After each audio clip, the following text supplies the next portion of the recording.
Sorry, can you say what's your name? Ekaterina Petrovna Zamelodchikova. Yeah, okay. We also have Miss Anna Statesman. She's our weather correspondent for tonight. We have Jai Pei Ping, who is the receptionist of the Politburo. We have Anne Fen Rong. She is a party cadre. And on my right, our Rong Kang, a full-time student studying international relations at the University of Hong Kong. Okay, so our first question of the evening is aimed at Jai Pei Ping. Miss Jai, were the communes effective?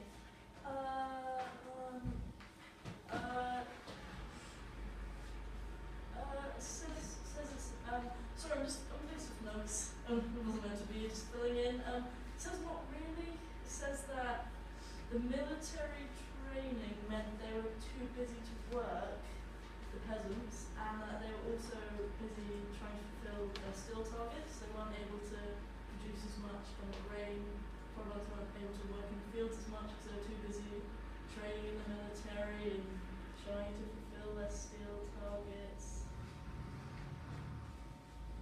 Oh, I was going to say that. Sorry, guys. Yes, it is a shame we haven't got your superior here tonight. Oh, Moving no. onwards, question number 2 for the evening is for you, Katerina. Yes. What is your stance on China and the Great Leap Forward? Well, at first I was very happy with the whole idea of China copying the 5-year plan, the Soviets and, but they made such a disturbance for the name of communism, and I'd be utterly ashamed if I were now. See how... It caused so much chaos to carry on being allies that we've decided to withdraw economic experts from the land of disdainful China. I see.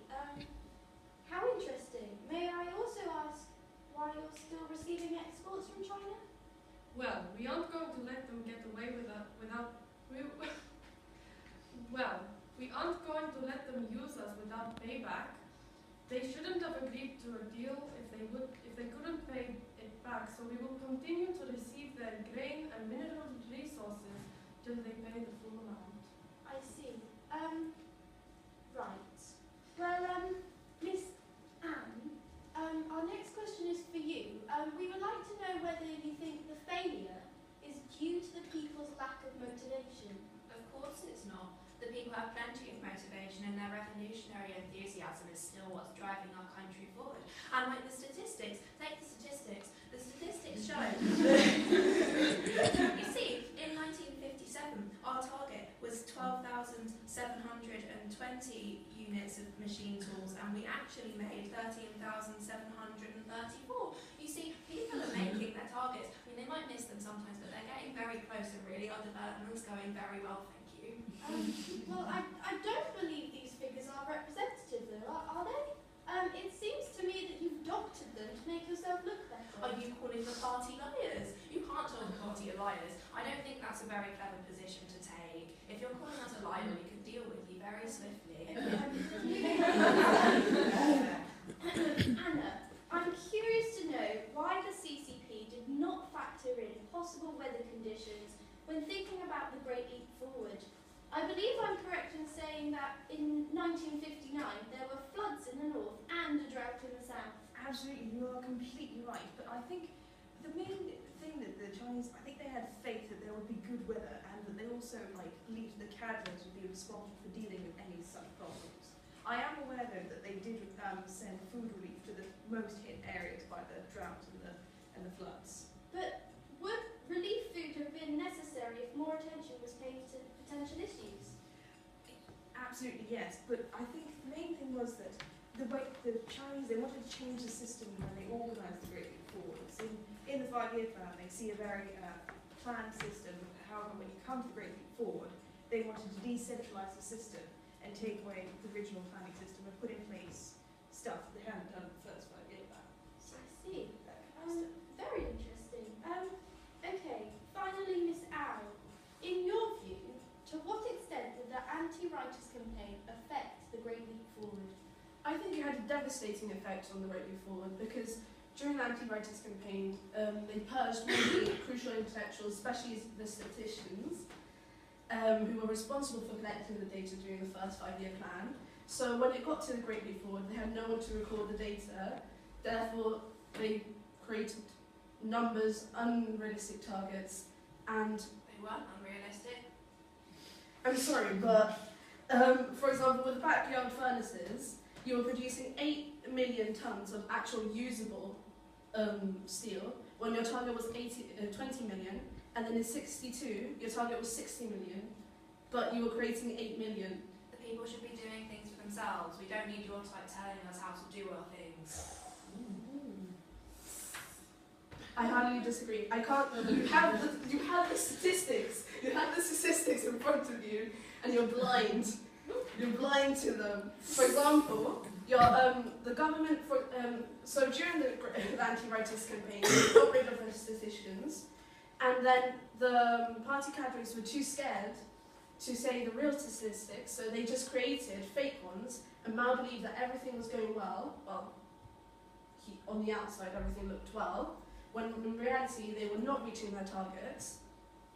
And for example, the government figures, because of the fake targets, for harvest in 1959 were 270 million, when the actual figures were 170 million, 100 million short. And then in 1960, a year later, you are even producing less, 143 million. Wow.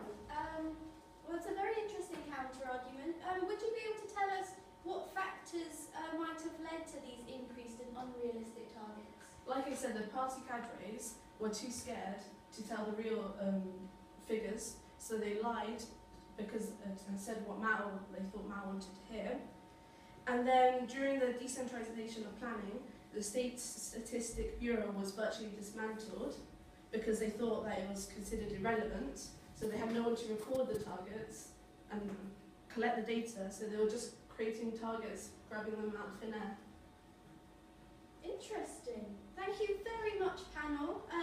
We're now open to any further questions from the audience.